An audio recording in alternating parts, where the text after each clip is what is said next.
இந்த வீடியோவில் ஆர்பிஎஃபோட railway protection ஃபோர்ஸோட ஒரு நோட்டிஃபிகேஷன் வந்திருக்கு. அந்த நோட்டிஃபிகேஷனை பற்றி விவரத்தை நம்ம அந்த வீடியோவில் வந்து பார்க்கலாம். வாங்க நம்ம வீடியோவில் போயிடலாம்.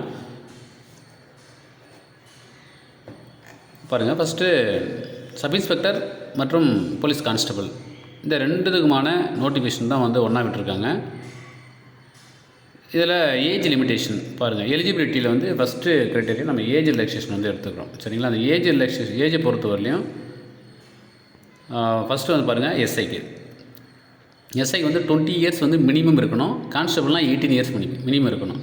ரெண்டுக்குமே வந்து பொதுவாக வந்து பார்த்தோம் அப்படின்னு சொன்னால் 25 இயர்ஸ் வந்து மேக்ஸிமம் அப்படின்னு சொல்லி கொடுத்துருக்காங்க. சரியா?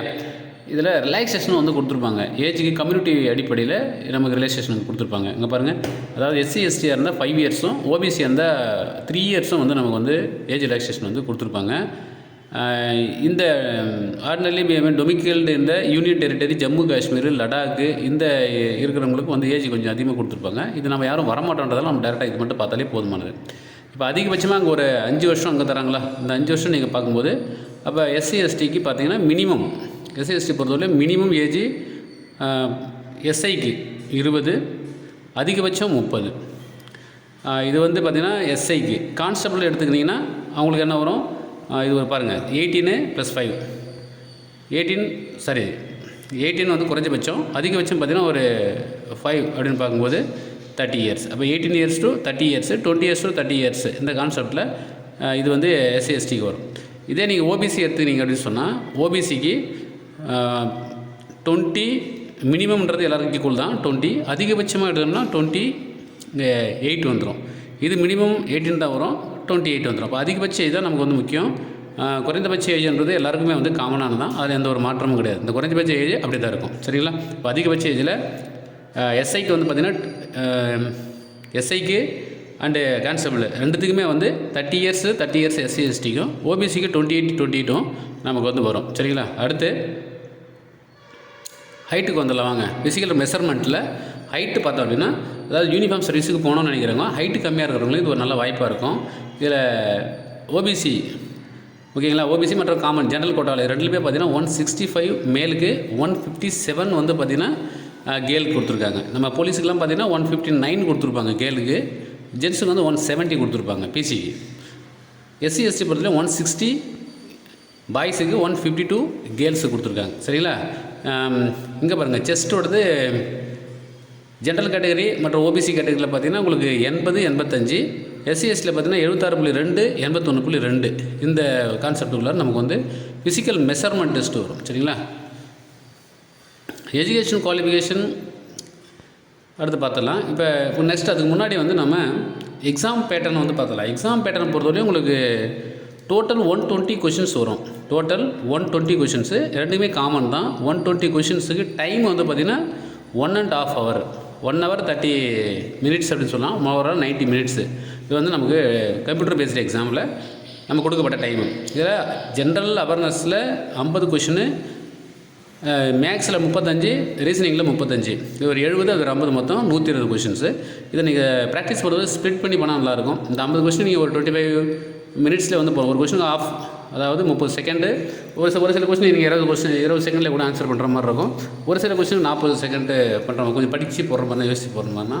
அப்போ நீங்கள் ஓவராலாகவே ஒரு 25 செகண்டு எடுத்துக்கினாலே 20லேருந்து அந்த 30க்குள்ளார அப்படியே எடுத்துக்கிற கூட படித்து நம்ம ஆன்சர் பண்ணுற மாதிரி தான் இருக்கும். அது இன்னுமே நீங்கள் இன்னும் ஸ்டார்ட் பண்ணலாம். இது பண்ணும்போது உங்களுக்கு நான் ஒரு ஆவரேஜாக சொல்கிறேன், ஒரு 25 மினிட்ஸ் வந்து நீங்கள் போடலாம். மீதி உள்ள 1 hour 5 minutes வந்து கையில் இருக்கும். இந்த 1 hour 5 minutes இந்த 70 கொஷின்ஸும் நீங்கள் வந்து போகிற மாதிரி இருக்கும். நீங்கள் இங்கே வந்து ஒரு கொஷினுக்கு 1 minute மேலே எடுக்கக்கூடாது. அந்தளவுக்கு நீங்கள் ப்ராக்டிஸ் பண்ணியிருந்தால் மட்டும்தான் என்ன பண்ணலாம், ஈஸியாக போடலாம். நெகட்டிவ் மார்க் இருக்கிறதுனால கட் ஆஃப் ரொம்ப ஏறாது. நீங்கள் ஜென்ரல் அவேர்னஸ் கொஞ்சம் பார்த்துட்டு, மேக்ஸ் சைக்காலஜி கொஞ்சம் நல்ல மாதிரி பார்த்துட்டனாலே இது ஈஸியாக அந்த ஜாப் வந்து நம்ம வந்து வாங்கிடலாம். இதில் ஒரு அட்வான்டேஜ் என்னென்னா, இப்போ நார்த் இந்தியன்லாம் வந்து இதில் ஹிந்தி லாங்குவேஜ் பப்ளிக் இங்கிலீஷ்னு ஒன்று வரும். சரியா? அப்போ அங்கே ஓன் லாங்குவேஜில் ஹிந்தி எழுதுவாங்க. நம்ம இங்கிலீஷை அவங்க வந்து சாய்ஸ் பண்ண மாட்டாங்க, நம்ம இங்கிலீஷ் தான் சாய்ஸ் பண்ணோம். அப்படின்னும் போது அந்த இடத்துல நமக்கு கொஞ்சம் கட் ஆஃப் குறையிறதுக்கு வாய்ப்பு இருக்குது. அதர்வைஸ் இப்போ இதில் வந்து ஒரு நல்ல ஆப்ஷன் என்னென்னா, இங்கிலீஷ் ஹிந்தி வந்து இதில் கிடையாது. அது ஒரு நல்ல ஒரு வாய்ப்பு தான். அடுத்து இங்கே பாருங்கள், சப் இன்ஸ்பெக்டர் இதில் பாருங்கள், பிஇடியில் பாருங்கள், ஃபிசிக்கல் எஃபிஷியன்சி டெஸ்ட்டை பொறுத்தவரையிலையும் ஃபிசிக்கல் எஃபிஷியன்சி டெஸ்ட்டை பொறுத்தவரையும் சப் இன்ஸ்பெக்டருக்கு வந்து 1600 மீட்ரு 6 மினிட்டு 30 செகண்டில் வந்து கடக்கணும். இது கான்ஸ்டபிள் இருந்தால் 5 மினிட்டு 45 செகண்டில் வந்து நம்ம வந்து கிராஸ் பண்ணோம். இது ஆர்மியோட செகண்ட் பேட்சோட டைமிங்கு. ஆர்மியோட செகண்ட் பேட்சோட டைமிங் தான் 5:45 ஆர்மிக்கு ப்ராக்டிஸ் பண்ணவங்களுக்கு கொஞ்சம் ஈஸியாகவே இருக்கும். அடுத்து 800 மீட்ரு, இது வந்து யாருக்குன்னு பார்த்தீங்கன்னா கேர்ள்ஸுக்கு. நீங்கள் எஸ்ஐக்கு பண்ணீங்க அப்படின்னு சொன்னால் 4 மினிட்லேயும், கான்ஸ்டபிளுக்கு பண்ணிங்கன்னா 3 மினிட் 40 செகண்டில் நீங்கள் வந்து கிராஸ் பண்ணியிருக்கணும். சரிங்களா? லாங் ஜம்பை பொறுத்தவரையிலையும் லாங் ஜம்ப் ஹைட் ஜம்ப் ரெண்டும் கொடுத்துருக்காங்க. இதில் வந்து பாருங்கள் 12 ஃபீட்ஸு, அதாவது 12 ஃபீட்னு சொல்லும்போது 12 × 13 சொல்லலாம். அப்போ 360 ஈஸியாக எல்லாருமே தாண்டுற மாதிரி தான் இருக்கும். சரிங்களா? லாங் ஜம்ப்பு சப் இன்ஸ்பெக்டருக்கு. சரிங்களா? அடுத்து இல்லை, சப் இன்ஸ்பெக்டர் ஃபீமேல் வந்து 9 ஃபீட் வந்து தாண்டுற மாதிரி இருக்கும். 9 அடி வந்து தாண்டுற மாதிரி இருக்கும். கேன்சரில் பொறுத்தவரையும் 14 ஃபீட் வரும். அப்போ 14 × 30 பார்க்கும்போது 4 12 2 மீதி 1 3 3 1 4 4.20 நீங்கள் ஈஸியாக தாண்டலாம். ஏன் அப்படி சொல்லணும்னா டிஎன்யூ சார்பில் நீங்கள் எஸ்ஐ மற்றும் கான்ஸ்டபிளுக்கு போடும்போது 4.5 மீட்டர் வந்து நீங்கள் தாண்டுறீங்க ஈஸியாக. இப்போ 4.5 மீட்டர் தாண்டும் போது இங்கே உங்களுக்கு ஒரு அடி கம்மியாகவே இருக்குது. 15 அடி அங்கே தாண்டுறீங்க. இங்கே வந்து நீங்கள் தாண்டுறது எவ்வளோ? 14 அடி தான். அதனால் நீங்கள் ஈஸியாக தாண்டிடலாம். சரிங்களா? அடுத்து வந்து பார்த்திங்கன்னா கேர்ள் பொறுத்தவரையிலையும் 9 ஃபீட் தான் இங்கேயும் கொடுத்துருக்காங்க, இங்கேயுமே கொடுத்துருக்காங்க. ஹைட் ஜம்ப் எடுக்கிறீங்க அப்படின்னு சொன்னால் ஹைட் ஜம்பில் 3 ஃபீட்டு 9 இன்ச்சு எஸ்ஐக்கு. இது வந்து மென்னுக்கு. 3 ஃபீட் வந்து உமனுக்கு. இதே இது கான்ஸ்டபிளாக இருந்தீங்கன்னாக்கா மென்னுக்கு வந்து 4 ஃபீட்டு, உமனுக்கு வந்து 3 ஃபீட்டு. இது பிஇடியோட டீட்டெயில்ஸு. எக்ஸர்வீஸ்மேன் யாருனா இருந்தீங்க அப்படின்னா ex-serviceman Selvi expand from the பிடி அவங்களுக்கு வந்து இல்லை. சரிங்களா? அப்படின்னு தான் அவங்க சொல்ல வராங்க. ஒன்லி குவாலிஃபைங் டெஸ்ட் மட்டும் அவங்களுக்கு இருக்கும். அது எலிஜிபிள் மினிமம் வந்தாலே அவங்களுக்கு போதுமானது தான் இருக்கும். அடுத்து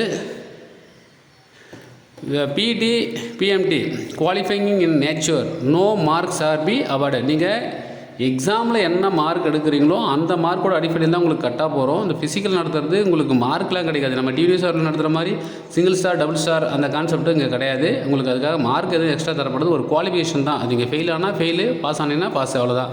அந்த ஒரு கான்செப்ட் மட்டும் தான். நீங்கள் 5 மீட்டர் தாண்டாலும் சரி அதே தான்.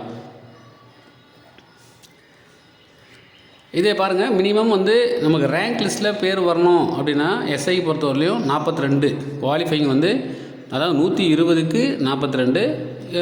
எஸ்சி எஸ்டியாக இருந்தால் 36. இது 42 36 இந்த ரேஞ்சில் நம்ம மார்க் எடுத்தால் நம்ம ரேங்க் லிஸ்ட்டில் வரும். மற்றபடி ஜாப் வந்து கிடைக்காதுக்கு சொல்ல முடியாது. அதனால் கொஞ்சம் அதிகமாக போட்டால் நல்லா தான் இருக்கும். அதே மாதிரி கான்ஸ்டபிளுக்குமே அதே தான் கொடுத்துருக்காங்க, 42 36. ரிட்டர்னை பொறுத்தவரையிலையும் 2 பேருக்குமே மாற்றுக்கிறது இல்லை. சிலபஸும் ஒரே இதுதான், டைமிங் எல்லாம் ஒன்று தான். கொஞ்சம் கொஷின்ஸை மட்டும் கொஞ்சம் டஃப் வைக்கலாம், அவ்வளோதான். மற்றபடி நம்பர் ஆஃப் கொஷின்ஸ் அவ்வளோதான். அந்த மேக்ஸிமம் நம்பர் ஆஃப் மார்க்ஸ் வந்து குறையாத மினிமம் நம்பர் ஆஃப் மார்க்ஸ் வந்து எவ்வளோ எடுத்துருக்கணும் அதுன்றது ஒன்று தான். எல்லாமே அதில் ஈவனாக தான் இருக்குது. கொஞ்சம் ஃபார்மெட்லாம் கொடுத்துருக்காங்க, கம்யூனிட்டி சர்டிஃபிகேட் ஃபார்மெட்டு, இந்த ஃபார்மெட் எல்லாமே அந்த ஃபார்மெட்டில் வேணுன்றது நம்ம ஆல்ரெடி நம்ம ஆன்லைனில் வாங்கியிருப்போம். அந்த சர்டிஃபிகேட் நம்ம அந்த இதுவே நம்ம வந்து யூஸ் பண்ணிக்கலாம். முக்கியமாக வந்து பார்த்திங்கன்னா குவாலிஃபிகேஷன், நம்ம எஜுகேஷன் குவாலிஃபிகேஷன் வந்து மேலே வந்து சொல்லலாம்னு சொல்லியிருப்போம். நம்ம அப்படியே ஸ்கிப் பண்ணுறோன்னு நினைக்கிறேன். அதனால் எஜுகேஷன் குவாலிஃபிகேஷனை பொறுத்தவரையிலையும் எஸ்ஐக்கு வந்து எனி ஒன் டிகிரி, ஏதாவது ஒரு டிகிரி இருந்தால் போதுமானது. கான்ஸ்டபிளை பொறுத்தவரையும் நீங்கள் 10th படிச்சுனா போதுமானது. இப்போ நம்ம இதை பொறுத்தவரையிலும் நம்ம ஆர்மிக்கெலாம் செலெக்ஷன் அட்டன் பண்ணுறோம், பிசி அட்டன் பண்ணுறோம் இல்லையா, அது மாதிரி தான்.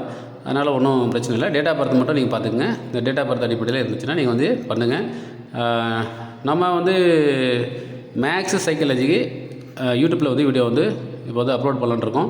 எதுக்குன்னு பார்த்தீங்கன்னா, இப்போ மேக்ஸ் சைக்காலஜி இப்போ உங்களுக்கு ஆல்ரெடி ஒரு எக்ஸாம் வந்து போயிட்டுருக்கு ஒன்று. நீங்கள் ஆல்ரெடி ஒரு வேளை நீங்கள் ஆர்மிக்கு ரெடி ஆகலாம், எங்கே ரெடி ஆகலாம் பாருங்கள். இப்போ இந்த கிளாஸ் நீங்கள் யூடியூப்பில் நம்ம இந்த கிளாஸ் நீங்கள் அட்டன் பண்ணும்போது தமிழ் மற்றும் இங்கிலீஷ் ரெண்டுலேயுமே தரோம். தமிழ் மற்றும் இங்கிலீஷ் ரெண்டுலேயுமே எதுக்கு தரோம்னா, எஸ்எஸ்சி வந்து இப்போ தமிழில் சொல்லிட்டாங்க. பட் இருந்தாலும் தமிழ் வந்து டேரெக்டாக ட்ரான்ஸ்லேட் பண்ணி நமக்கு சார் இங்கிலீஷ் வந்து டேரெக்டாக ட்ரான்ஸ்லேட் பண்ணி தமிழில் கொஸ்டின் வைக்கும்போது என்ன ஆகும் அப்படின்னா, அதோட ட்ரான்ஸ்லேட் கொஞ்சம் புரியாமல் இருக்கலாம். அப்போ இங்கிலீஷ்லையும் பார்க்குற மாதிரி இருக்கும், தமிழில் பார்க்க மாதிரி இருக்கும். இப்போ ஆர்பிஎஃப்க்கு விட்டாங்க, சரி இது ஒன்று. நெக்ஸ்ட் வந்து வேறு எந்த எக்ஸாமுக்கு ஹெல்ப் ஆகும் அப்படின்னு சொல்லி பார்த்தீங்கன்னா, உங்களுக்கு ஆர்மி, நேவி, ஏர்ஃபோர்ஸு சரிங்களா. இப்போ இந்த எல்லா எக்ஸாமுக்குமே உங்களுக்கு இந்த கிளாஸ் வந்து தேவைப்படுற மாதிரி தான் இருக்கும். இந்த எல்லா எக்ஸாமுக்குமே உங்களுக்கு வந்து இந்த கிளாஸ் வந்து தேவைப்படுற மாதிரி இருக்கும். இன்றைக்கி நம்ம டைம் அண்ட் ஒர்க்கு அப்படின்ற கிளாஸ் வந்து அப்லோட் பண்ணலான்னு இருக்கோம்.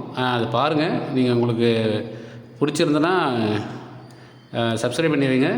கமெண்ட் பண்ணுங்கள், இன்னும் எந்த அளவுக்கு உங்களுக்கு கொடுக்கணும் அப்படின்னு சொல்லிட்டு நீங்கள் எந்த மாதிரி எதிர்பார்க்குறீங்க அப்படின்னு சொல்லிட்டு சொன்னீங்கன்னா நல்லாயிருக்கும். சரிங்களா? டைம் அண்ட் ஒர்க்கு இன்றைக்கி கிளாஸ் வந்து இந்த வீடியோவை எடுத்து டைம் அண்ட் ஒர்க் வந்து நம்ம ஈவினிங் வந்து கொடுக்கலாம் அப்படின்னு சொல்லிட்டு ஒரு பிளான் பண்ணியிருக்கோம். இனிமேல் ஒரு நாளைக்கு ஒரு டாப்பிக்காக இல்லை பெரிய டாப்பிக்காக இருந்துச்சுன்னா அதை ஸ்ப்ளிட் பண்ணி கொடுக்கறதுக்கு ட்ரை பண்ணுறேன்.